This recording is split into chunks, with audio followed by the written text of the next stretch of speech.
¿Qué tal? ¿Cómo les va?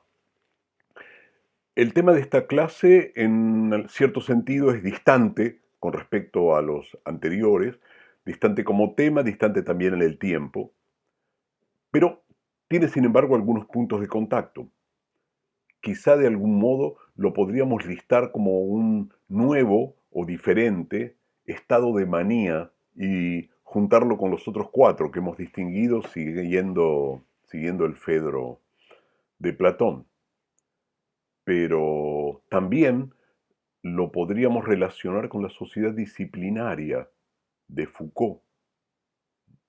Ya vamos a ver por qué, aunque no vamos a desarrollar ese tema. Para presentar el nuevo espacio al que nos vamos a dedicar parcialmente, al menos en esta clase, que va a ser el espacio de los primeros anacoretas cristianos a fines del siglo tercero y durante el siglo cuarto y más de nuestra era, voy a utilizar el mismo recurso que utilicé en las dos clases anteriores, pero de un modo un tanto diferente, que es contarles una historia, leerles un pequeño, brevísimo cuento de Borges. Ya les leí, recuerdan, un cuento de Borges por pedido de Rodrigo acerca de un laberinto, el laberinto de Creta, donde estaba encerrado el Minotauro. Eh, Esto tiene que ver también con laberintos. Les leo. Los dos reyes y los dos laberintos. Cuentan los hombres dignos de fe, pero Alá sabe más, que en los primeros días hubo un rey de las islas de Babilonia que congregó a sus arquitectos y magos y les mandó construir un laberinto tan complejo y sutil que los varones más prudentes no se aventuraban a entrar y los que entraban se perdían. Esa obra era un escándalo, porque la confusión y la maravilla son operaciones propias de Dios y no de los hombres. Con el andar del tiempo, vino a su corte un rey de los árabes, y el rey de Babilonia, para hacer burla de la simplicidad de su huésped, lo hizo penetrar en el laberinto donde vagó afrentado y confundido hasta la declinación de la tarde. Entonces imploró socorro divino y dio con la puerta. Sus labios no profirieron queja ninguna, pero le dijo al rey de Babilonia que él en Arabia tenía otro laberinto, y que si Dios era servido, se lo daría a conocer algún día. Luego regresó a Arabia, juntó sus capitanes y sus alcaides, y estragó los reinos de Babilonia con tan venturosa fortuna que derribó sus castillos, rompió sus gentes, e hizo cautivo al mismo rey. Lo amarró encima de un camello veloz y lo llevó al desierto. Cabalgaron 3 días y le dijo: Oh rey del tiempo y sustancia y cifra del siglo, en Babilonia me quisiste perder en un laberinto de bronce, con muchas escaleras, puertas y muros. Ahora el poderoso ha tenido a bien que te muestre el mío, donde no hay escaleras que subir, ni puertas que forzar, ni fatigosas galerías que recorrer, ni muros que veden el paso.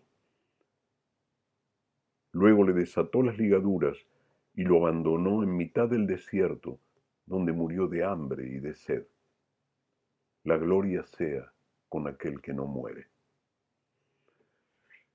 Bien, solo era para presentarles el espacio donde de algún modo van a morar estos personajes de los que acabo de hablar, los primeros anacoretas cristianos.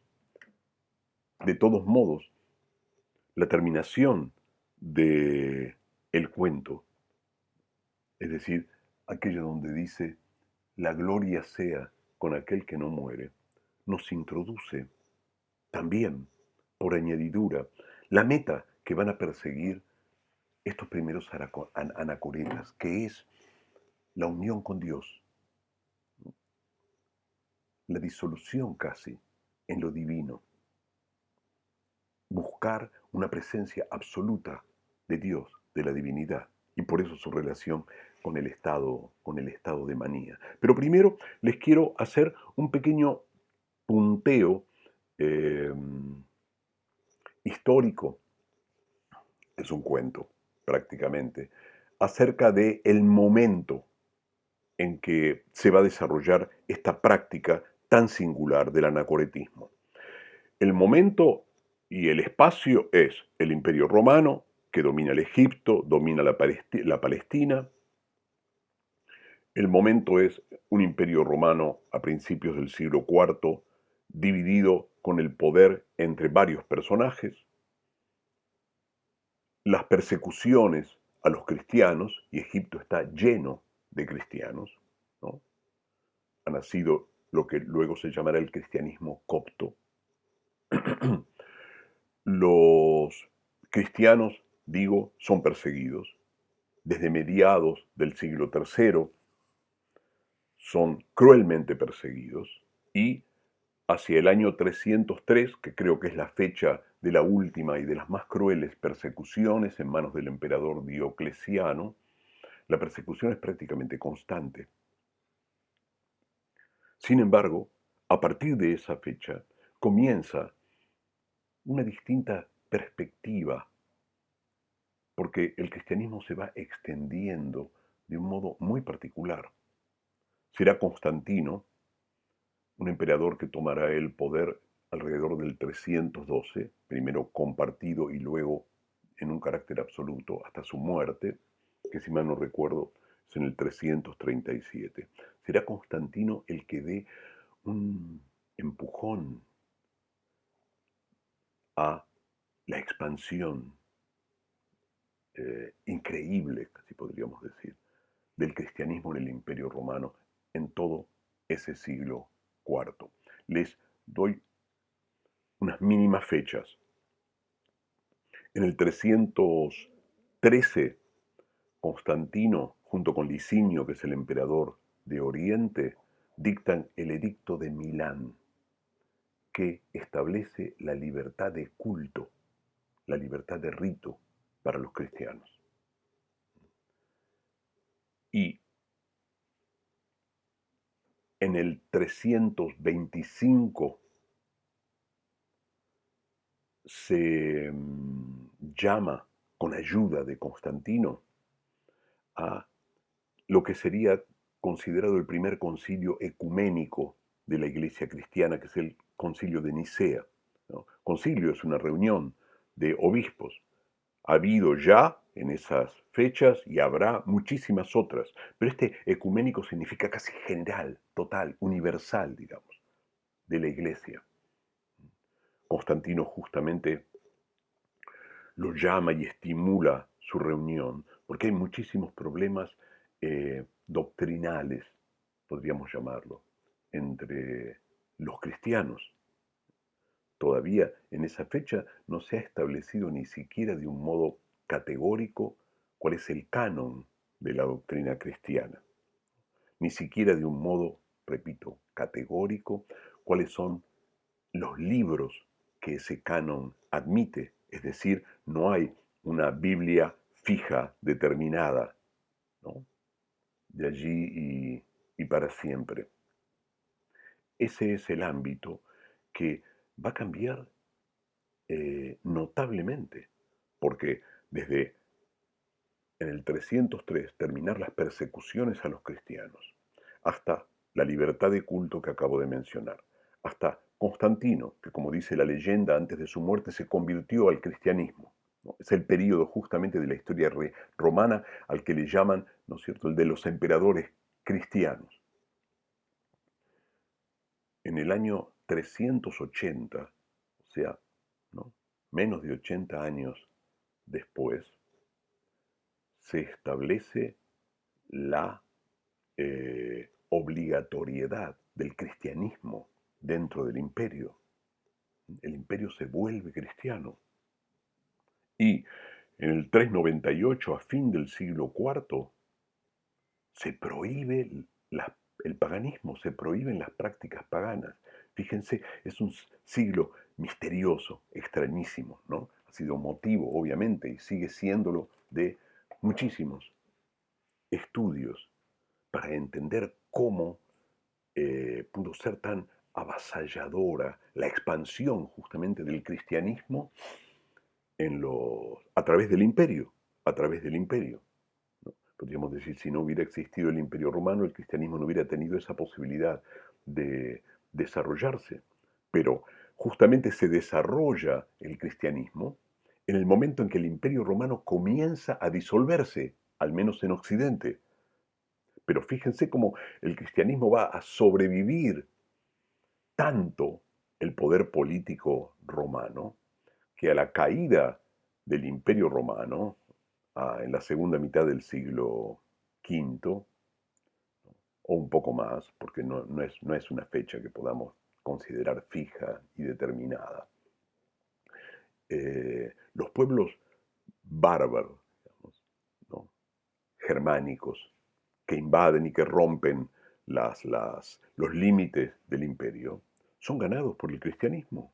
Muchos de ellos rápidamente, en menos del siglo V, del siglo VI, ya se han vuelto cristianos en su mayoría. Bien, pero me estoy, como siempre, dispersando un poco y no es ese el motivo. El motivo son los anacoretas. Jerónimo, el traductor de la Biblia al latín, que vive desde fines del siglo IV, principios del siglo V, termina su traducción de la Biblia al latín, creo yo, en el 405. Es esa Biblia que ustedes habrán escuchado alguna vez el nombre de la Vulgata, porque es una Biblia para el pueblo, porque ha sido traducida al latín, es decir, ha posibilitado su comprensión más allá del griego, más allá del arameo, más allá del hebreo. Todo eso lo reúne Jerónimo en ese texto, quiero decir, traduciendo ese texto. En, esa, en otras de sus obras, Jerónimo define, lo voy a leer, a los anacoretas de este modo. Fíjense, muy sencillo. Son anacoretas, dice Jerónimo en su carta 22. Tiene muchas cartas muy interesantes. Son anacoretas los que viven solos en el desierto. Sacan su nombre del hecho de que se han retirado lejos de sus hombres. De los hombres, perdón. Son anacoretas los que viven solos en el desierto. Ahí tenemos dos elementos básicos que no tienen que perder de vista. El desierto, el ámbito, el espacio y la soledad. Son hombres que viven solos. ¿Dónde? En el desierto. Me vuelvo un poco infantil, porque es tan interesante la síntesis, ¿no es cierto?, que hace Jerónimo en ese texto. De hecho, anacoreta viene del verbo griego anacoreu, que significa irse de la ciudad, justamente, ¿no es cierto? Venimos de la ciudad griega y ahora tenemos aquellos que se rajan de la polis. En realidad, el escaparse de la ciudad tiene que ver en general con el huir de las deudas, huir de acreedores, ¿no es cierto? O huir de algunos delitos que uno puede haber cometido en el orden ciudadano, ¿no? El anacoreta en ese sentido, por el término griego, es aquel que huye para que no lo pesquen. Pero aquí no, tiene otro sentido. Y un poquito más adelante, en la misma carta, Jerónimo dice, el que instituyó este tipo de vida fue Pablo, y el que le dio fama fue Antonio. Y remontándonos más arriba, él quiere decir más atrás en realidad, el promotor fue Juan Bautista, ¿no? Remite el anacoretismo a la soledad del Bautista en el desierto, en los evangelios. Dice, el primero que probó este tipo de vida fue Pablo. Obviamente no se refiere a Pablo de Tarso, a San Pablo, se refiere a Pablo de Tebas, que es alguien que va a ser un poquitito antes, pero contemporáneo del segundo que nombra, que es Antonio. Antonio es al que brevemente nos vamos a referir. ¿Mm? Antonio Abad o San Antonio Abad.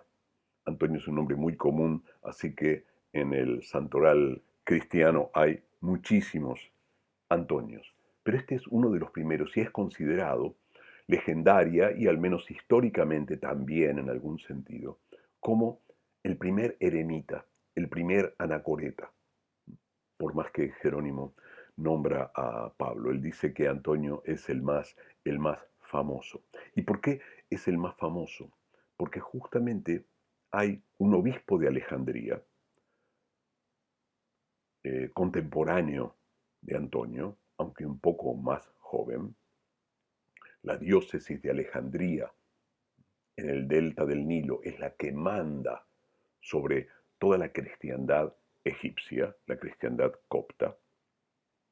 Un obispo de Alejandría que se llamó Atanasio y que tuvo un papel político fundamental en las luchas dogmáticas, doctrinales, podríamos decir, de todo el siglo IV. Atanasio escribió en algún momento una vida de Antonio, Vita Antoni. Alguna vez la pueden leer si quieren. Es un texto relativamente accesible y sumamente interesante de el tipo de texto que en aquella época se escribía para eh, pintar, inventar de algún modo ciertas personalidades cristianamente edificantes, es decir, ciertos modos de conducta. Lo que cuenta allí Atanasio quizás tenga que ver por ahí poco con el Antonio histórico. No lo sabemos. No creo en que sea tan grande su invento, porque de hecho es un texto prácticamente contemporáneo, si bien no a la vida, a los años posteriores a la muerte de Antonio, porque Atanasio conoció a Antonio y se relacionó con él. De hecho, lo hizo viajar en algún momento a Alejandría para defender sus propias posturas doctrinales, que si tengo tiempo se las, se las comento, ¿no? Pero cuando estoy hablando de Atanasio, de tantas expulsiones que tuvo de la diócesis de Alejandría y fue condenado a recluirse en el desierto, allí, conociendo justamente la vida de los anacoretas, es cuando decidió escribir esta vida. ¿Y qué? ¿Cuál es esta vida? ¿Cuál es esta vida? ¿Mm? Les voy a leer muy brevemente un pequeñísimo párrafo de la vida de Antonio por Atanasio. Dice que Antonio era hijo de una familia pudiente, ya habían muerto sus padres, y él estaba a cargo de una hermana, ¿no? Lo hago como una fábula y leo un pequeño texto. Dice que un buen día pasó por la iglesia, se demoró, ¿no? Se asomó y lo que estaban leyendo en Evangelio era Mateo 19:21, que dice esto: si quieres ser perfecto, vende lo que tienes y dáselo a los pobres. Luego ven y sígueme y tendrás un tesoro en el cielo. Dicen que, conmovido por esas palabras, Antonio metió a su hermana en un convento, dio su dinero, guardó una renta para ella, dio su dinero a los pobres y fíjense lo que hizo. Entonces, él mismo dedicó todo su tiempo a la vida ascética, atento a sí mismo, cerca de su casa. No existían aún tantas celdas monacales en Egipto, ni ningún monje conocía siquiera el lejano desierto. Todo el que quería enfrentarse consigo mismo sirviendo a Cristo practicaba la vida ascética solo, no lejos de su aldea. Es también, ¿no?, un par de líneas que sintéticamente pintan todo un estilo de vida. El servicio a Cristo, elegirlo, pero al mismo tiempo separarse de la ciudad, alejarse, no mucho en principio, de su aldea, como dice, y comenzar una especie de servicio a la divinidad, a diferencia del cual cualquier creyente puede brindar en el interior de la aldea, en la urbe romana. Y dice, ¿no?, todo su tiempo a la vida ascética, atento a sí mismo. ¿Qué es la vida ascética? ¿Qué es esa atención a sí mismo? ¿Y qué es esto de enfrentarse consigo mismo sirviendo a Cristo? Son sintéticamente muchos elementos, muchos elementos. Vida ascética significa un cierto tipo de entrenamiento. Ustedes saben que ascesis, ¿no?, en griego es training, ¿no? Es decir, prepararse para algo, entrenarse para algo. Por supuesto que en este sentido, la vida ascética tiene una fórmula, una receta muy particular, que pasa generalmente por la mortificación de los deseos del cuerpo, por la persecución de los deseos del cuerpo. Es decir, una vida ascética es una vida que rutinariamente se dedica a un cierto trabajo manual, se dedica a la oración continua, a la memorización y a la lectura de la escritura, y también se dedica a ciertas prácticas que de algún modo, como decía hace un momento, mortifican el cuerpo, pero fortalecen el alma. Es decir, es un tipo de práctica que busca un poder, busca un fortalecimiento de una instancia que no es la de la sensibilidad. Antonio se dedica a eso. Las prácticas ascéticas rutinarias es comer poco, dormir poco y en el suelo, orar continuamente, trabajar, como les decía. Esa es la práctica habitual. ¿Qué ocurre? Discúlpenme, porque hoy no me quiero perder nada y esto va a ser un poco largo, ¿no? El asceta lo que busca a través de esa práctica, de ese entrenamiento, como dice allí, servir a Cristo en lucha consigo mismo, es acercarse a Dios, busca la presencia divina. Ahora, ¿por qué no la busca como todo el mundo dentro de la ciudad? Pareciera una actitud reactiva, una actitud que de algún modo desprecia o encuentra en el medio urbano un peligro para la práctica o para la verdadera devoción. Es una elección voluntaria, ese retiro, ese irse que significa justamente el anacoretismo, ¿no? En ese retiro, en esa práctica, uno está de algún modo pensando, suponiendo o creyendo efectivamente que la ciudad, no sé si lo justo sería decir es un ámbito de corrupción, pero sí fundamentalmente un ámbito de distracción. Ojo, que el ámbito histórico es el de una y paulatina conversión masiva al cristianismo.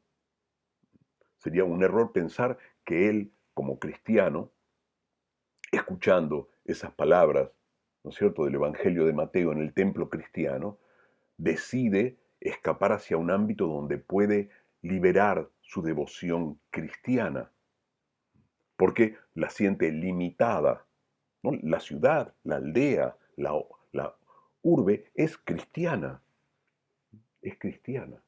Es decir, que el asceta está suponiendo que no puede encontrar ya a Dios donde todo el resto del mundo lo encuentra. Por eso digo que es una actitud reactiva, una actitud que busca una cierta purificación, como diciendo, yo no puedo ya encontrar lo divino o busco devocionalmente un contacto con lo divino superior, mucho más intenso. Busco estar en la presencia de Dios, busco llegar a contemplar a Dios y eso en las prácticas rituales convencionales que la urbe me ofrece, no lo puedo encontrar. Bien, la historia de Antonio es larga. Además, vivió, según la leyenda, 104 años. Nació en el 251, a mitad del siglo III, murió en el 256, que es justamente la época en que Atanasio de Alejandría es condenado a vivir durante unos cuantos años en el desierto, y allí redacta su vida de Antonio. Antonio primero se aleja de su aldea, tiene contacto con otros ascetas, no es el único, aunque quizá sea el único cristiano. Hay gente que se dedicaba a esa vida sin una creencia particular dentro del cristianismo. Luego se aleja más a los sepulcros vive en antiguos sepulcros, sepulcros que no tenían ni idea en ese momento los coptos de cuál era su historia, ¿no? O su vínculo con la divinidad. Saben que la historia de Egipto es absolutamente milenaria para atrás en esta época. Se encierra en sepulcros, lucha, tiene alucinaciones, se enfrenta con monstruos, con animales, con tentaciones. Las tentaciones de San Antonio, quizá alguno de ustedes lo sepa, es un tema que ha sido clásico y reiterado en la historia del arte, tanto en la pintura, fundamentalmente en la pintura, como también en la literatura. Y en ese enfrentamiento consigue el reconocimiento de Dios. Se va transformando en una figura cada vez más conocida. Pero esos combates a veces lo destruyen casi al borde de la muerte. Queda. Muchas veces lo confunden y creen que ha muerto. En último término, cuando ya tenía unos 30 y pico de años, se va más a la montaña, al pleno desierto. Descubre un fuerte abandonado, un antiquísimo fuerte, lleno de serpientes, lagartos. Dice que cuando Antonio pisa el fuerte, todos los animales huyen, se encierra, bloquea las puertas, tapia todo el fuerte.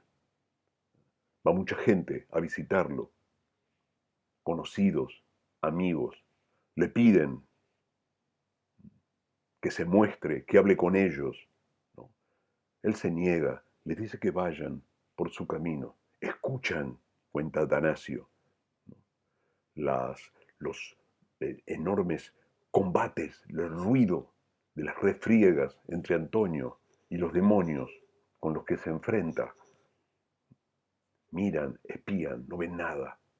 Antonio siempre les dice, vayan, quédense tranquilos. 20 años así. En algún momento abre, se libera a los 20 años y está impecable. Mejor que cuando salió, ¿no? Y ahí empieza a realizar ciertos milagros. Curas, ¿cómo se llama? Libera de posesiones demoníacas, da consejos, habla con otros ascetas o jóvenes que pretenden dedicarse a la vida ascética. Es un gran personaje, es un gran personaje.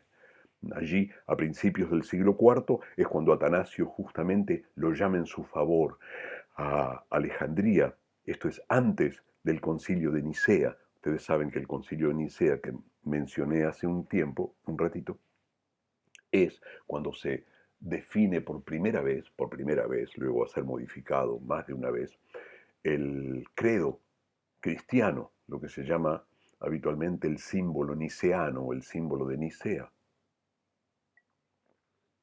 porque había una gran puja doctrinal entre, no entre, acerca de la naturaleza de Cristo, ¿no? Los que predicaban el hecho de que Cristo fuese una única naturaleza, perdón, con Dios, o sea que es un hijo de Dios con natural de Dios antes de la creación, y los otros, los arrianos, que sostienen que Cristo es una creación de Dios y por lo tanto no tiene la misma, no es consubstancial con la divinidad, sino que es parte de la creación. Para nosotros, hoy por hoy, o para muchos de ustedes, obviamente, para mí también, puede parecer una especie de galimatías o de anécdota teológica, pero en aquel momento fue fundamental para mucha gente que murió por ella, sobre todo Arrio también, que después del concilio de Nicea fue excomulgado con varios de sus seguidores, si bien su influencia fue enorme y siguió vigente el arrianismo durante casi todo el siglo, el siglo IV, ¿no es cierto? Bien, entonces ahí tenemos a Antonio. Podemos preguntarnos, de un modo general y abstracto, ¿cuál es el sentido del desierto? Podemos decir, primero, ¿qué nos sugiere a nosotros este nuevo espacio? ¿No es cierto? ¿Qué es para Antonio? cómo lo ve Antonio, cómo concibe el desierto como ese lugar que en principio le permite abandonar la ciudad. También nos podríamos preguntar, ¿qué busca? ¿Qué busca? En principio, lo podemos responder esto acerca de su búsqueda de un modo, digamos, eh, racional, escuchando sus respuestas. Busca el contacto con Dios, la presencia con Dios, en un medio prístino, puro, natural, donde no haya ningún tipo de contaminación. Pero retrotraigámonos un poco y tratemos de mezclar estas cuestiones, ¿no? ¿Cómo podemos concebir el desierto? ¿Qué busca Antonio en él? ¿Cómo lo concibe él al desierto? ¿No? Caóticamente siempre lo hago, pero voy cambiando cuando toco este tema, según las veces, dicho como una pequeña indicación, ¿no? De aquellos que podemos pensar en relación con el desierto. En principio, el desierto se nos presenta, creo yo, como un espacio sin límites, ¿no? Como un espacio sin límites, como un espacio infinito. Sabemos que no es infinito, pero sí es infinito en el sentido de que no podemos alcanzar con facilidad su límite. Su límite parece estar siempre más allá, ¿no es cierto? Es decir, nuestra percepción no lo domina inmediatamente, como nuestra percepción puede dominar un espacio cerrado o una cierta distancia. Nuestra vista se pierde en él y los otros sentidos también, sentidos más inmediatos también se pierden en él. Recuerdan que el espacio, no me acuerdo si lo mencioné, pero quizás ustedes lo conozcan, es uno de los ejemplos que utiliza justamente Deleuze para, eh, ¿cómo se llama?, encarnar a el espacio liso, el espacio del nómade, que se opone al espacio del sedentario, al espacio estriado, al espacio donde el poder impone su forma, su carácter estático, ¿no? Donde impone la red, por decir así, del poder. El espacio del nómada es un espacio que no tiene caminos fijos y que no tiene tampoco puntos fijos ni metas, sino que los puntos y las metas del espacio liso como en el desierto son espacios donde uno llega simplemente para volver a partir, para dirigirse a otro lado, ¿no? Y la vida del nómade, lo mismo que la del nómade en el desierto, parece darse, así lo pensaba Deleuze, en la mitad del camino, en el intermedio, ¿no? Y no en los lugares donde uno efectivamente llega como si fueran metas definitivas. Las metas y los lugares definitivos donde uno ha llegado para quedarse es la concepción espacial del sedentario, del espacio estriado, del espacio dividido, del espacio donde el poder ya ha hecho de algún modo su estrago o ha impuesto su forma, ¿no? El espacio del desierto es, podríamos pensar, ¿no es cierto?, un buen ejemplo. Ya sabemos que hoy todo espacio puede ser estriado inmediatamente, ¿no es cierto? Pero el espacio del desierto nos presenta esa característica. Tiene una infinitud, la infinitud de los granos de arena, aunque sea, ¿no? Eso no lo pensaría Deleuze, porque para Deleuze los puntos o los granos no son elementales, sino que lo son las líneas. Pero ese es otro tema que podríamos tocar en otro momento. ¿Por qué el desierto, lo mismo que en el cuentito de Borges, es igualable o es identificable, perdón, con un laberinto? Porque es un lugar donde nos perdemos. Donde nos perdemos, ¿por qué? Porque somos finitos. Somos finitos, entonces nuestra percepción no alcanza y nuestra vida tampoco alcanza para recorrerlo. No lo podemos disolver, no lo podemos digerir.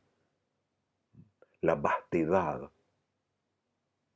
justamente es lo otro de nuestra finitud. En ese sentido, los laberintos construidos son ilusoriamente infinitos. La ilusión de la infinitud la da la similitud, la simetría, la repetición constante, pero es una ilusión, Es una ilusión que también nos pierde, ¿no es cierto? Y de la que tampoco podemos escapar. Pero fíjense que a diferencia de esto, el lugar del espacio parece justamente un ámbito virtual que abre la posibilidad de la ilusión, abre la posibilidad de un nuevo ámbito que no es necesariamente, así no lo ve el anacoreta, como un ámbito de escape, ¿no? Como una válvula, como un ámbito de huida, aunque muchas veces, ¿no es cierto?, se utiliza esta palabra, la huida al, al desierto, sino como un ámbito voluntario donde va a encontrarse, como dice el textito de Atanasio al principio, con uno mismo, atendiendo a uno mismo, en lucha con uno mismo, porque va a ser un espacio apto para que se despliegue en él un mundo de monstruos, un mundo de demonios, un mundo alucinógeno, digamos, ¿no? Pero les sigo haciendo algunas indicaciones de lo que había notado. En este sentido, y siguiendo con esta idea, el desierto se presenta como un caos. ¿Qué es un caos? Un caos es un ámbito que todavía no tiene forma. Y desde la perspectiva de Antonio, para mezclar las cosas, un ámbito sin forma es un ámbito que no ha sido sacralizado. Un ámbito donde a Dios hay que encontrarlo. Porque cuando el cristianismo llega a las ciudades, las aldeas, los pueblos egipcios, y se impone cada vez más, masivamente, todos los signos, los símbolos, las leyendas, las presencias del paganismo huyen, son expulsadas de la ciudad. Del mismo modo que las serpientes y los lagartos se escapan del fuerte antiguo, abandonado y destruido al que llega Antonio para enclaustrarse en él, ¿no? Los bichos disparan. Del mismo modo, cuando el cristianismo toca los pueblos, todo lo pagano huye, huye. ¿Y a dónde huye? Al desierto. El desierto no es en ese sentido el lugar de el vacío o de una apertura completa, digamos, prístina, sino que es un lugar donde se han ido a refugiar las presencias monstruosas de las creencias paganas, que se transforman obviamente en demonios, en demonios. Así que desde la perspectiva de Antonio, el desierto no es un mundo vacío de ningún modo, es un mundo lleno de monstruos, es un mundo lleno de demonios. Por eso va allí a pelear también. La pelea es parte de su empresa y para esa empresa necesita una rutina, una disciplina, ¿no? Una ascética muy particular, muy particular. ¿Eh? Es decir, el ámbito que crea con su mero habitar el desierto es un lugar de prueba. Es un lugar de prueba, donde uno mismo va a encontrarse con uno mismo y a probarse, ¿no es cierto? Eh, Había notado allí que hay que diseñar un lenguaje especial para este tipo de ámbito, ¿no? Es curioso porque siempre el lenguaje de los anacoretas, el lenguaje de aquellos que hacen una experiencia en soledad para buscar, si es posible, la presencia de la divinidad y disolverse de algún modo en ella. Este camino ascético que tiene momentos terribles, momentos luminosos, lo que se llama en todo proceso ascético las noches y los días, y que busca de algún modo una vía iluminativa, ¿no? Donde Dios aparece justamente como una meta. En Antonio esto ocurre, una vez es apaleado por panteras, áspides, tigres, leones, lobos, y en algún momento se abre la tumba donde él estaba recluido, ¿no? Y Dios le habla. Eso es lo que en un proceso místico se llama la vía iluminativa, hasta que el brillo de la luz de Dios lo pueden comparar relativamente fácil con aquello que vimos la otra vez, con la salida del prisionero de la caverna y la contemplación del bien, ¿no es cierto? En el prisionero de la caverna también hay sufrimiento, hay resistencia, el ay de los ojos, ¿no es cierto? Solo cuando está arriba y cuando ve, ¿m? Se da cuenta de que es mejor estar arriba que abajo. Lo mismo en un proceso ascético cristiano. Digo, esto, esto, que es lo que Antonio busca, el desierto se lo posibilita justamente como un ámbito virtual, como un ámbito donde todavía, al no estar sacralizado, al estar lleno de monstruos paganos, la lucha es posible, la lucha es posible. A él no le basta el interior de un templo cristiano, aun cuando antes haya sido un templo pagano. No le basta eso. Tiene que buscar un lugar abierto donde los monstruos aparecen, donde dentro de sí mismo. Es una pelea en este sentido de interioridad. Y decía, es muy difícil encontrar un lenguaje para esto, y siempre el lenguaje de los anacoretas, de los místicos, ha sido una cuestión en aquellos que han tenido la posibilidad de hacerlo, propia de la poesía, como la podemos encontrar en Santa Teresa de Jesús o en San Juan de la Cruz o en otros eh, místicos, o en, ¿cómo se llama? Fray Luis de León, digamos, otros de los místicos y poetas al mismo tiempo cristianos. ¿M? Bueno, pero no me quiero ir demasiado lejos de esto, ¿no? Y otro elemento importante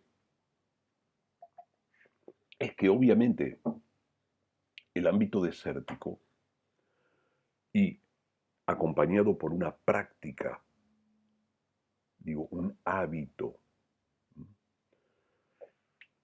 ascético, produce y ayuda también a una modificación perceptiva, a una modificación que de nuevo podríamos llamar alucinógena, digamos, donde todo puede ocurrir. Bueno, de estos hay experiencias múltiples y tiene que ver entonces con los quiebres de la percepción, la desregulación de la percepción, la posibilidad de sentir, ver, escuchar, tocar de otro modo, pero para eso necesitaríamos ayuda de la psicología o de las ciencias de la percepción, ¿no es cierto? Vamos entonces a seguir adelante, pero dos cosas. Primero, el ámbito del desierto es ambiguo, porque por un lado presenta, yo lo había puesto en palabras que me gustaban, esta vaciedad, este silencio que posibilita la introspección, el juego, la interioridad, aunque sea para encontrar un mundo terrible dentro de uno mismo. Pero al mismo tiempo es un lugar inhóspito, ¿no? Es un lugar de peligro. No es que uno va allí y dice, bueno, ahora me voy a encontrar conmigo mismo y empieza a jugar sus mind games. No, es un lugar donde de algún modo hay que sobrevivir. Para sobrevivir de algún modo, el asceta tiene, por ejemplo, que alimentarse. Cuando está en el fuerte durante todos esos 20 años, los que están afuera, ¿no es cierto? Los que conocen a Antonio y lo escuchan, en cada tiempo le tiran panes. De eso vive Antonio, porque no produce algo para comer, ¿no? Su trabajo en general, por lo menos cuando cuenta Atanasio, es el construir cestas de juncos. Entonces, ¿qué indica esto? Que el lugar del desierto, además, tiene que ser quizá complementado por alguien que apoye a esta soledad buscada. Esa ambigüedad se va a dar siempre, va a ser siempre presente en este tipo de vida, porque busca una extrema autonomía y casi la consigue, pero inmediatamente va a necesitar también una cierta colaboración. Por eso, este tipo de prácticas del anacoretismo en el desierto egipcio rápidamente se desarrolla en comunidades ascéticas, es decir, comunidades que al mismo tiempo se aíslan, se alejan, abandonan la ciudad, se dedican a este cierto tipo de vida, ¿no?, pautado, pero al mismo tiempo hacen posible la supervivencia de esa práctica porque están en compañía de los otros. Es decir, se prestan ese servicio de alimentación, cobijo, etc. Por eso, del anacoretismo surge el monaquismo, es decir, la vida comunitaria en forma de monjes. Monjes. Bueno, la palabra monje es una palabra que no existe en el desierto egipcio, ¿no es cierto? Monje en realidad en español viene creo que del provenzal antiguo, de monge, una palabra francesa, digamos, o del sur de Francia. Y también viene del latín tardío, es monacus. Monacos en griego significa único, uno, solo, digamos, ¿no? Puede tener esos sentidos, pero no es aplicado en general a este tipo de prácticas. El monacus o el monacus latino ya sí.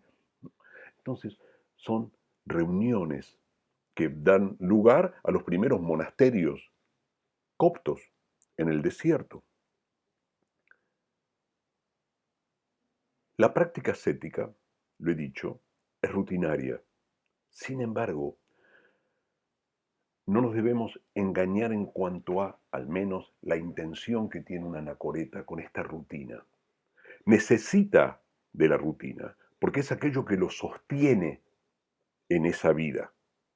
No puede una vida de ese tipo, con muchas necesidades justamente para sobrevivir, decir, bueno, ¿y ahora qué hago? ¿Me dedico a la oración? No, ahora me tiro un ratito en el suelo, no, ahora, ¿cómo se llama? Enriedo un mimbre en esta cesta, no, tengo que tener un tiempo, un ritmo. Sin embargo, emplean y desarrollan muchos mecanismos para mantener la devoción de esa práctica intacta, como si lo dijéramos con un lema o con una consigna, ¿no? Todos los días como el primer día. Es decir, no se trata de un hábito en el sentido de algo que en el tiempo y a lo que me voy acostumbrando a través del tiempo. No, es la devoción lo que salva, digamos, la intensidad. Y por lo tanto, si se transforma en un hábito, va perdiendo y la intensidad va decayendo, ¿no es cierto? Es lo que habitualmente llamamos una rutina. No es eso, no es eso la meta de la anacoreta, sino todos los días como el primer día, ¿no? Todos los días como el primer día. Entonces, allí tenemos esos elementos en el ascetismo que dan lugar, sobre todo cuando se comienzan a formar las comunidades, que ya no son de anacoretas, sino que son de monjes, la necesidad de establecer reglas, reglas que organicen la vida ascética. El anacoreta solo tiene una característica que el monje no tiene, y es que no responde a la autoridad de nadie. Es solo la fuerza de su disciplina, su fuerza espiritual, que se domina a sí mismo, se impone a sí mismo, se manda a sí mismo. En las primeras comunidades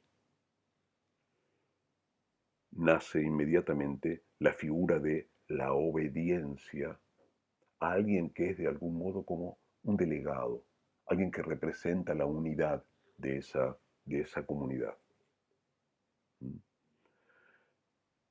Eh, las comunidades de monjes es lo que se llama, por contraposición al anacoretismo, el cenobio o el cenobitismo, ¿no? También es una palabra griega. Cenobio viene de koinos, bios, vida en común, ¿no? Koinos en griego es común, comunidad, bios, ¿no? Vida humana. El koinos bios, el cenobio, necesita de una regla, necesita de una pauta clara para articular, para justamente estructurar esa vida en común. La primera y la más famosa de esas reglas, famosa porque se extendió prácticamente en todas las comunidades eh, monásticas de la Edad Media, fue la regla de San Benito, ¿no? De Benedettus da Norcia, Benedictus Nurciae. San Benito es un cura que formó una comunidad a principios del siglo VI, contemporáneo de el Jerónimo, traductor de la Biblia, y que escribió una minuciosa y detalladísima regla de convivencia, de orden, de obediencia, disponiendo un montón de cosas. Tiene, no recuerdo ahora, pero como casi 80 capítulos dedicados a la vida en común. Si la tuviéramos que, y habitualmente se hace, nombrar con muy pocas palabras, ¿no? Diríamos el habitual ora et labora, ¿no? Oración y trabajo, y que es lo básico en la vida del monje.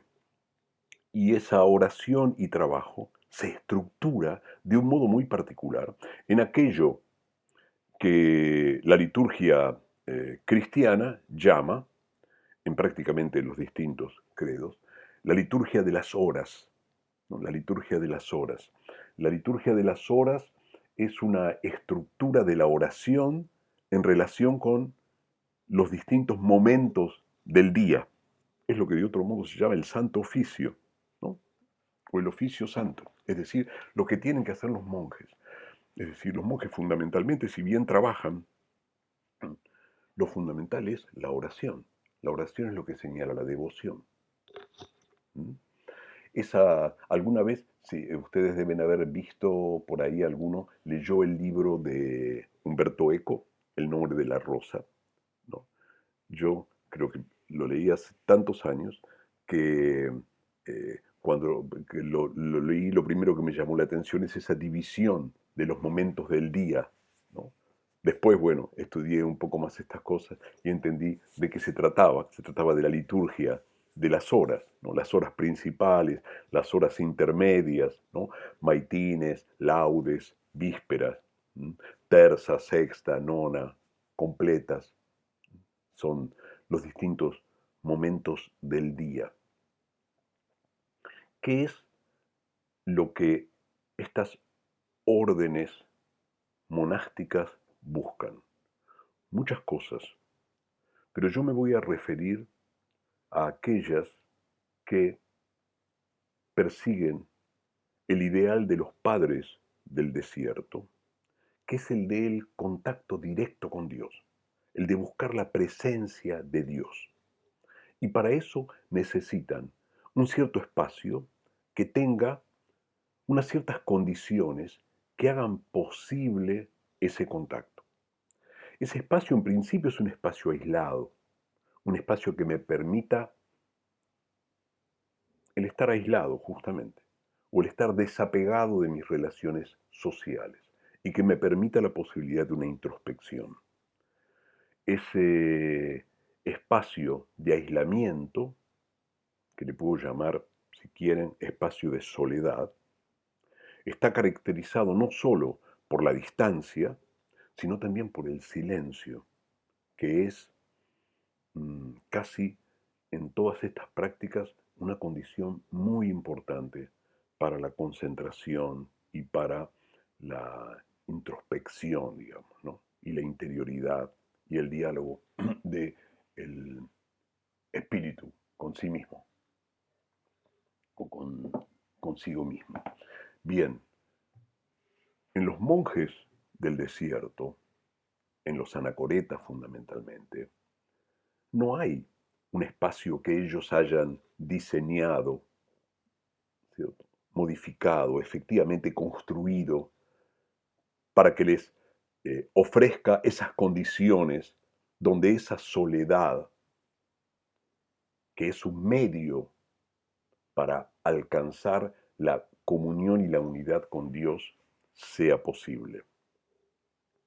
Ellos simplemente salen y, como le gustaría decir a un heideggeriano, habitan, ¿no?, un cierto lugar. Por supuesto que el habitar siempre es un habitar humano, y entonces por más que sea una antigua tumba o una cueva naturalmente formada en el desierto, el hecho de que eh,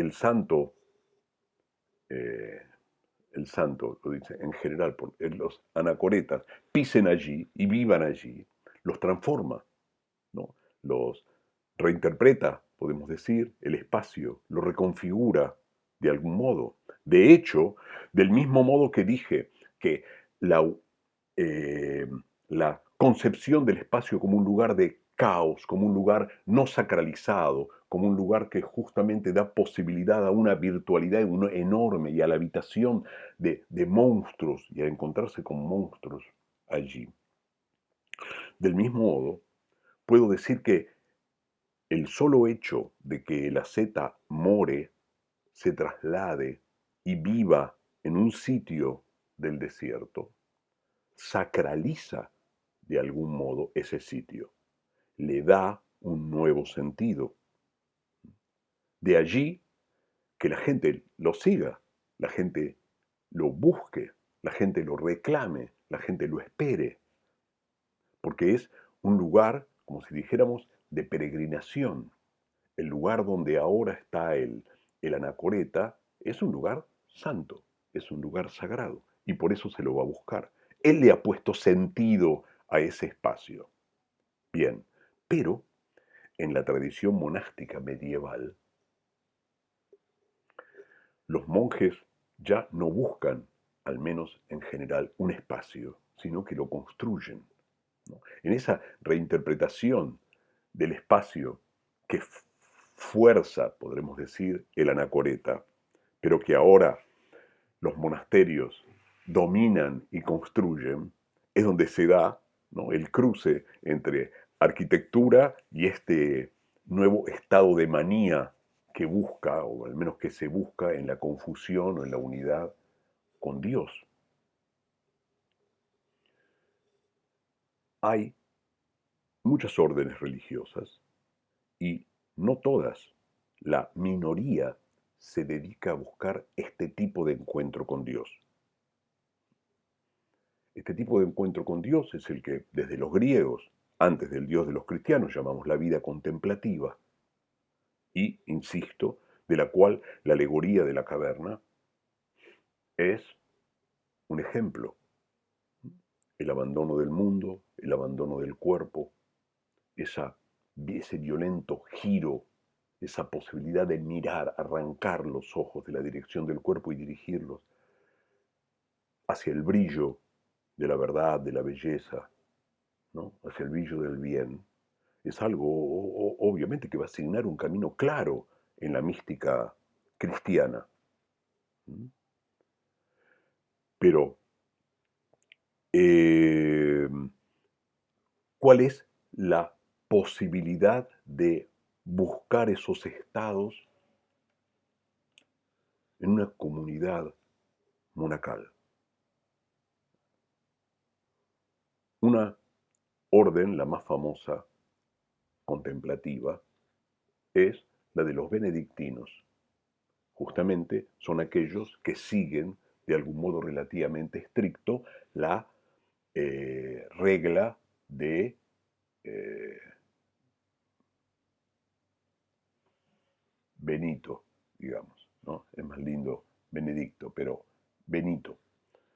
Quizás la consumación de la orden benedictina se da alrededor de principios del siglo X, ustedes quizá lo hayan estudiado en algún momento, en la Orden de Cluny, con la construcción de la abadía de Cluny a principios del siglo X en Francia. Sin embargo, la orden benedictina, justamente por esta, podemos decir, lema de orar y trabajar, siempre es una orden que, aun cuando la perspectiva de su encuentro con Dios fue de estilo contemplativo, siempre estuvo mezclada en las cosas del mundo, porque casi siempre los monasterios benedictinos generaron un plus que los llevó a comerciar y a volverse económicamente fuertes. Por eso, en varios momentos del desarrollo de la orden benedictina, hubo movimientos reactivos, movimientos que buscaban una pureza original en la vida contemplativa perdida. Voy a hablar de tres de esos movimientos muy brevemente, pero porque me parece singular, son creo igual los más importantes, el modo espacial e incluso el modo arquitectónico que han tenido de concebir y posibilitar, al menos en dos de esos casos, eh, la vida según ese modelo de los padres del desierto, según ese modelo de los anacoretas originales, según el modelo de Antonio.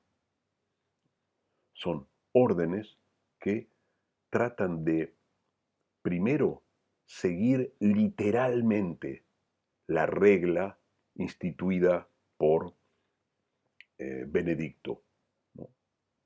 Pero que además establecen un espacio tan singular para poder seguirla que es notable aún en sus diferencias, aún en sus diferencias. La primera de esas órdenes es la que llamamos la de la camáldula, los camaldulenses. Es una orden que nace en el norte de Italia. Es una orden benedictina, reformista, que se caracteriza justamente por buscar la unidad de Dios en la contemplación y que practican el eremitismo, el anacoretismo. En el norte de Italia, estas congregaciones viven en lugares naturalmente aislados, geográficamente posibilitan la distancia con respecto a las urbes y tienen en su estructura una condición tal que las moradas de los eremitas están prácticamente distanciadas lo más que pueden entre sí para garantizar la soledad.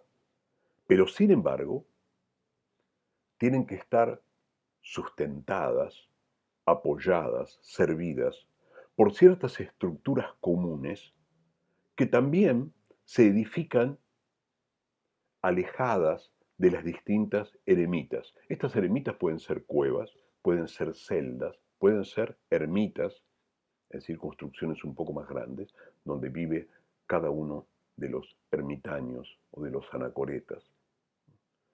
En el Camaldori, por ejemplo, en el sitio donde ahora modificado está el monasterio original, que es en una montaña, las celdas están en lo alto de la montaña y las estructuras comunes están unos, unos 100 metros más abajo en la montaña. Es decir, que hay una reconfiguración del espacio donde lo importante ha sido mantener una distancia relativa entre aquellos que están en soledad y también una ¿cómo se llama? Distancia relativa con respecto a aquellos que garantizan su sustento, su cuidado. Estas órdenes, que podríamos llamar reactivas con respecto a la orden benedictina, fueron creadas casi todas en el siglo o fines del siglo X, principios del siglo XI, ¿no? La orden de Cluny es de principios del siglo XI, del 910. Hacia fines de ese siglo se crea la orden de la Camáldula. Con el mismo ideal de seguir y de conseguir el tipo de vida meditativa, de introspección y contemplativa de los padres del desierto, hay una segunda orden, que es la orden de Chartreux en Francia, los cartujos, los cartujos, que si bien siguen la regla de San Benito, no son benedictinos, no están adscriptos dentro de la orden de los benedictinos, pero tienen un tipo de vida que quizás en cuanto a soledad, en cuanto a práctica ascética, en cuanto a búsqueda del silencio, podemos considerar casi más rigurosa o más radical, ¿cierto?, que la de los mismos camaldolenses, que viven en sus espacios separados, sustentados por unas estructuras comunes también lejanas, ¿no? Sin embargo, los, ¿cómo se llama? Los cartujos tienen una diferencia radical, porque la casa capitular, o lo que habitualmente se llama la casa cartuja, ¿no?, el monasterio, es una edificación única que está pensada para albergar tanto la vida de los ermitaños como la vida de aquellos que realizan una práctica cenobial, es decir, en común, para llegar algún día a una práctica en la ermita. En esta construcción única y común conviven las celdas, y conviven las estructuras comunes que mantienen viva, podemos decir, la vida en las celdas. Pero se trata aquí de un mismo complejo arquitectónico. Ese complejo arquitectónico tiene como llave de solución un invento, en realidad no es un invento, es algo anterior, pero extraordinario, que es, muchos de ustedes lo conocen y bien, el claustro.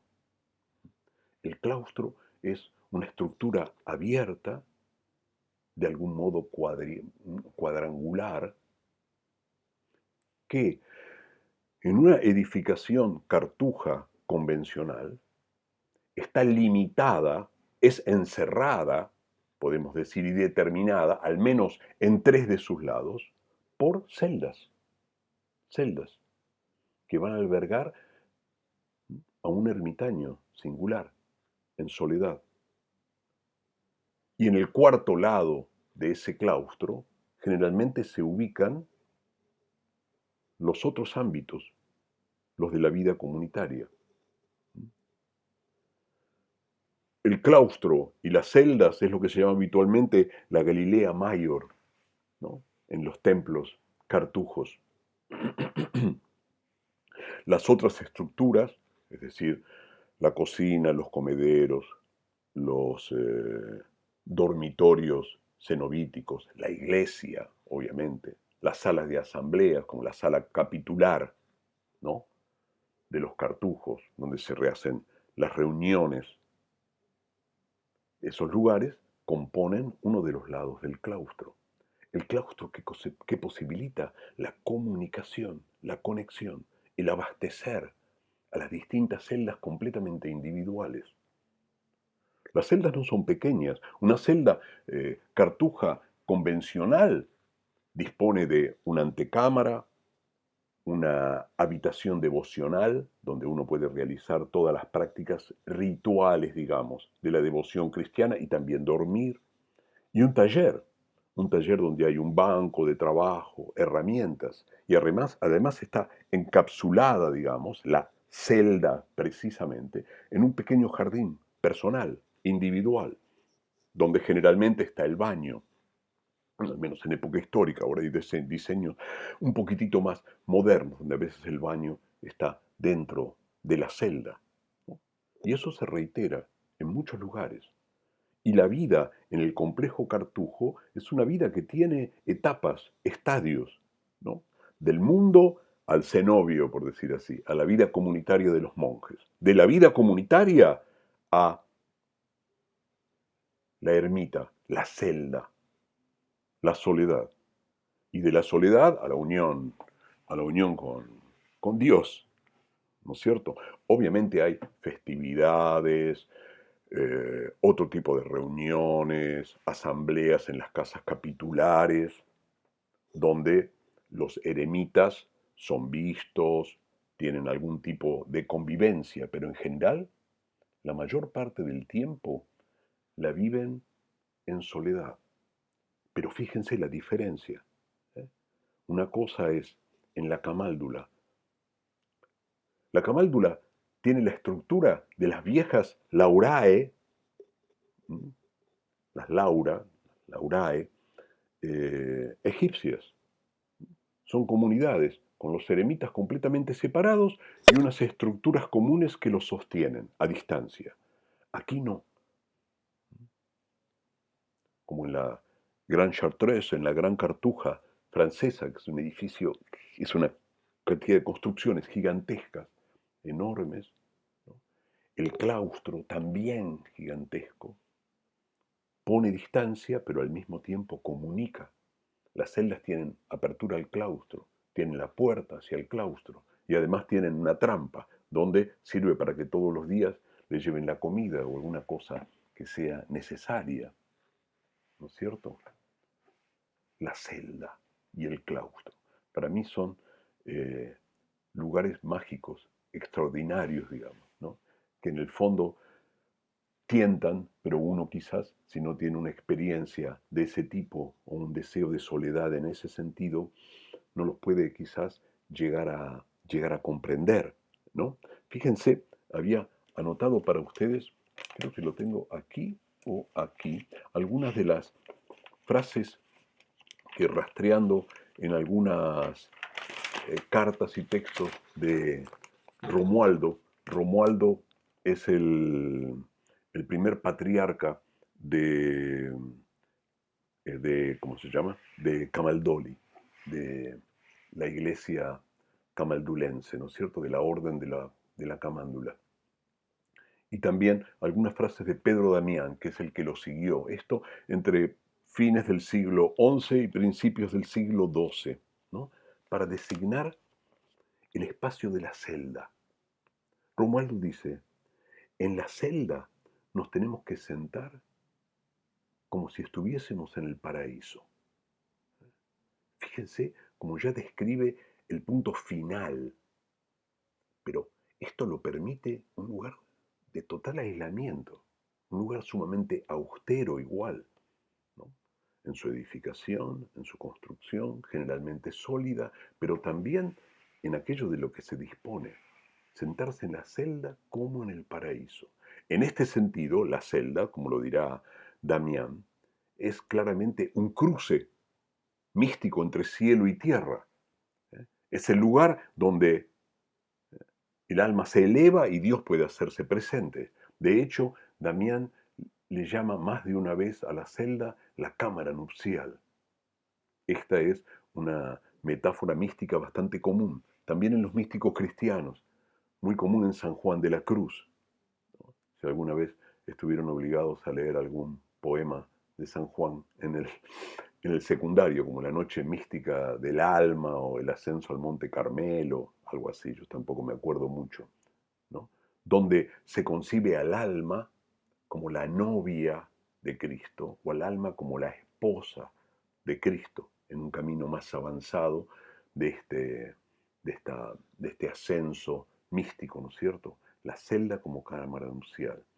Pedro Damián dice también que la celda es el lugar donde se aprenden las artes celestiales.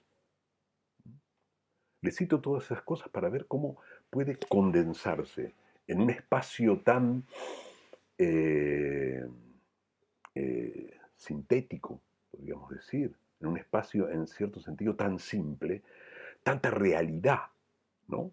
Tanta plenitud para aquel que la habita, obviamente, ¿no? Hago así, para aquel que piensa, cree en esto y la habita, ¿no? Quizás a mí no me interesen especialmente eh, el misticismo de la situación, pero sí las posibilidades de, en un espacio mínimo, en un espacio sintético casi, poder albergar tanto contenido. Esto sí me parece que es algo que tiene que ver con la arquitectura, ¿no es cierto? ¿Quiénes han pensado y cómo ese espacio, más allá de la resolución práctica, ¿no? De tener cantidad de chabones solos, ¿no? Y poder alimentarlos y poderlos nutrir, etcétera, ¿no?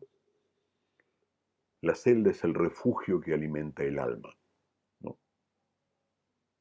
También, en cierto sentido, la celda es considerada como un lugar desértico, en más de una de estas metáforas, y un desierto propio, como que la celda nos vuelve, ya no el desierto en el que se pierde el anacoreta egipcio, sino un desierto propio, el desierto de la propia alma, que es desértica y vacía justamente por no haber hallado aún la plenitud de la divinidad, ¿no es cierto? En ese sentido, ¿no? Eh, Ese desierto propio tiene que ser llenado al menos con una lucha. Y en este sentido, la celda es tan ambigua como señalé en el caso del desierto, porque la celda puede ser concebida como paraíso y al mismo tiempo como el lugar de una práctica purgatorial, una práctica de penitencia, una práctica de castigo, una práctica de purificación. Fíjense cómo una vez más aparece tanto en la alegoría de la caverna como en aquel cuarto tipo de manía que yo les mencionaba, la manía eh, que es el resultado de una serie inacabable de dolores o de sufrimientos en ciertos linajes, como el tema del dolor vuelve a aparecer en los procesos místicos, ¿no? Como también en la alegoría de la caverna y también aquí, sin, sin duda, ¿no? Por último, y para terminar, les quería presentar otro ejemplo de una orden benedictina, benedictina, como la camaldulense, también una orden reactiva, que hoy en día sigue siendo muy activa, si bien minoritaria. Ustedes saben que las órdenes eh, contemplativas son minoritarias dentro de la iglesia, pero muy importantes, y en ciertos periodos, sobre todo en los últimos siglos de la Edad Media, han sido políticamente decisivas, porque han colocado a muchos papas en en el poder. Esta orden, que también es de eh, fines del siglo X, perdón, fines del siglo, ¿qué estoy diciendo? Fines del siglo X, ¿sí? Principios del siglo XI, es la de los cistercenses, ¿m? La Ordre de Citeaux, que es también otro lugar en Francia. Los benedictinos de Cluny, Robert de Molesme, Albertico, ¿cómo se llama? Thomas Harding, nada, unos señores. Luego también de allí va a salir Bernard de Clairvaux, eh, que va a ser un santo también, archifamoso, que no en la ciudad de Citeaux, pero sino en la región de Clairvaux va a edificar otro monasterio. Son responsables de esta orden que se llama la Orden del Cister, la Orden de los Cistercenses, que en cierto sentido buscan las mismas metas que las otras, una vida contemplativa, de soledad, de silencio, pero de un modo, podríamos decir nosotros, extraordinariamente más dramático y con una resolución arquitectónica completamente problemática para la búsqueda misma de la soledad. ¿Por qué? Porque no hay en los monasterios cistercenses celdas, viven en completo cenobio, es decir, que son la paradójica comunidad de eremitas o el también paradójico eremitismo colectivo. ¿Mm? Allí los que buscan la soledad nunca están solos, nunca están solos.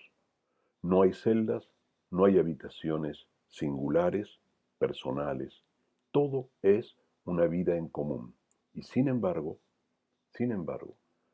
sostienen que la soledad es posible aún en una estructura, digamos, espacial, arquitectónica, donde todos están en contacto con todos prácticamente siempre.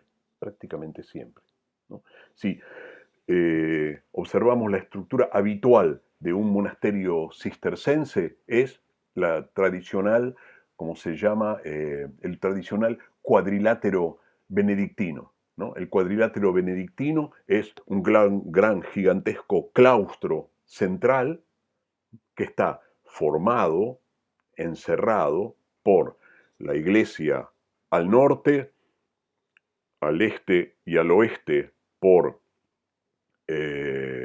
los dormitorios y los comedores y las salas de reunión, de asamblea o los claustros menores, y al sur por todas las oficinas administrativas, si lo podremos llamar de algún modo, la enfermería, la cocina, los establos, los galpones para los galpones de abastecimientos, etcétera, ¿no?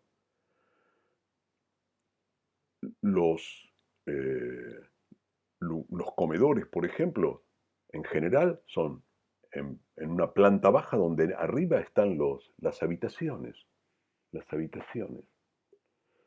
Hoy por hoy pueden visitar eh, monasterios cistercenses, sobre todo en Europa, y van a ver que están caracterizados por una, habitualmente se utilizan palabras de otro momento, ¿no? Se dice que son minimalistas y son funcionalistas, pero algo de eso hay, es decir, tienen estructuras muy grandes, y que están llenas prácticamente de nada, de muebles imprescindibles, no tienen decoración.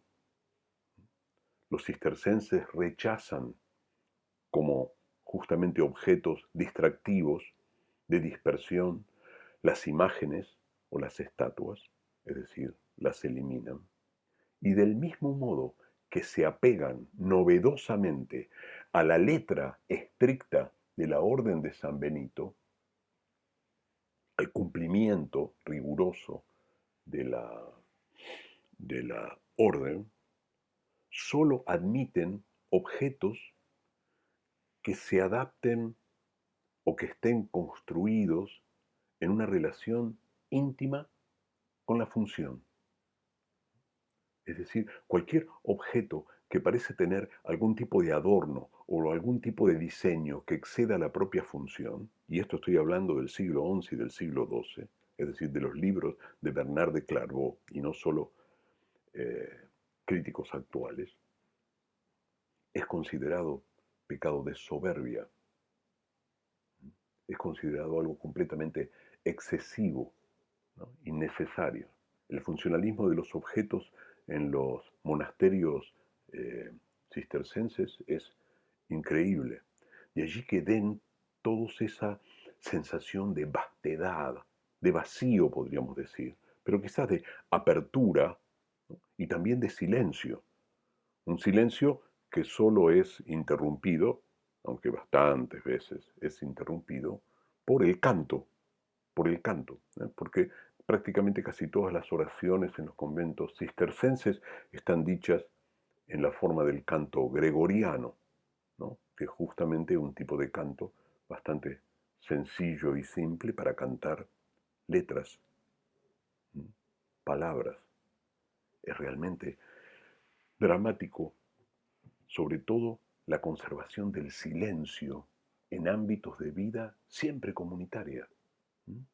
Son solos que en el sentido del contacto físico no lo están nunca, no lo están nunca, ¿no? Bien, eh, he ido hasta aquí hoy.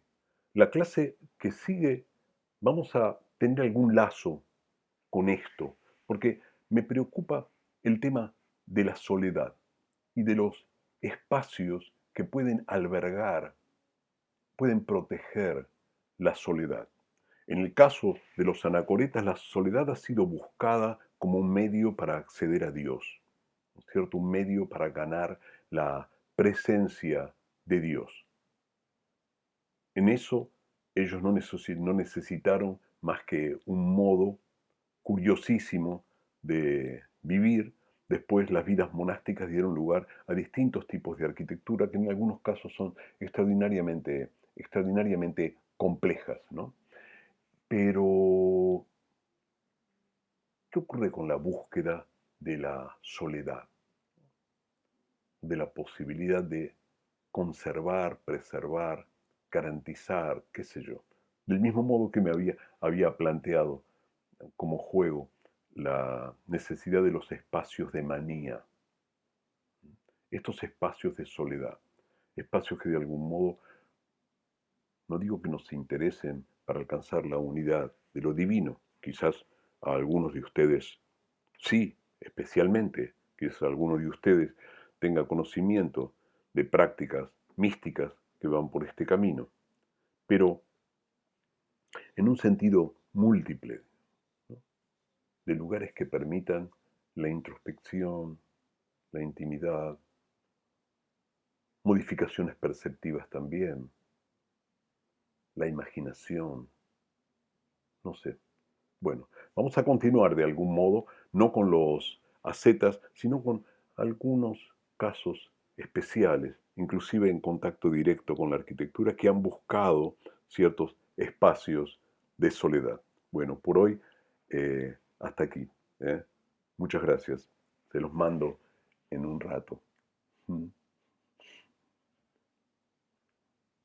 Chao.